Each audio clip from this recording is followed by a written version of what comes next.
We remember the American Civil War for its battles: Gettysburg, Antietam, Vicksburg.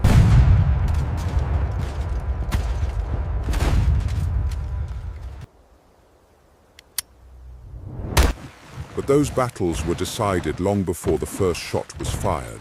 The weapon that won the war couldn't fire a bullet. It couldn't capture a city. Most soldiers barely noticed it. Without it, every rifle became useless.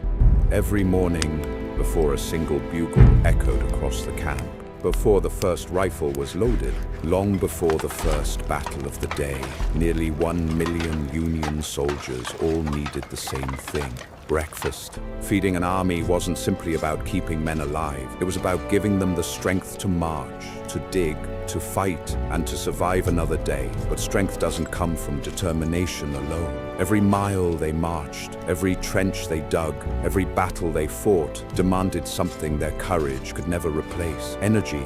For the average Union soldier, that meant roughly 3,000 calories every single day. Not luxury, not comfort, just enough fuel to keep moving. But food sitting safely in a warehouse couldn't win a war. Someone had to move it, hundreds of miles to the front. Every day, endless wagon trains rolled across muddy roads, carrying the army's most valuable weapon: food. There was just one problem. A mule had to eat too, travel too far, and the animal would eventually consume more food than it could carry. Broken wheels, dead horses, flooded roads. Every obstacle stole precious time, and hungry soldiers couldn't wait. An army didn't march as fast as its soldiers. It marched as fast as its food.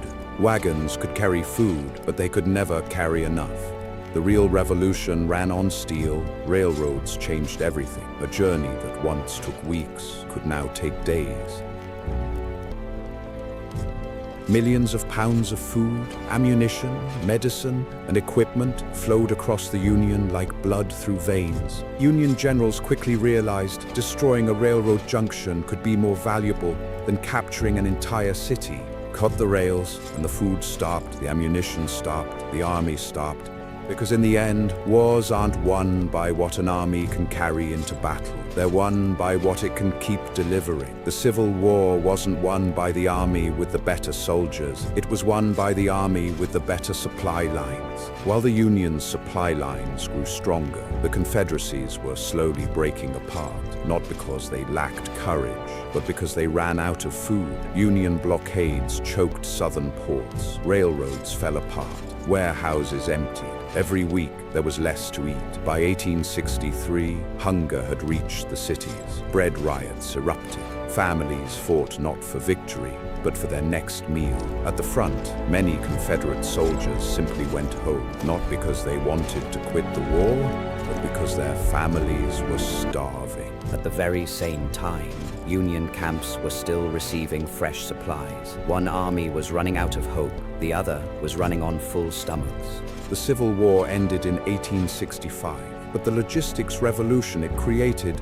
never truly ended. The same challenge still exists today. Move food, move fuel, move supplies faster than anyone else. Every supermarket shelf, every military ration, every emergency shipment exists because someone solved the same problem the Union once faced. Technology changed, weapons changed, wars changed, but one rule never did: an army can only fight as long as it can be fed.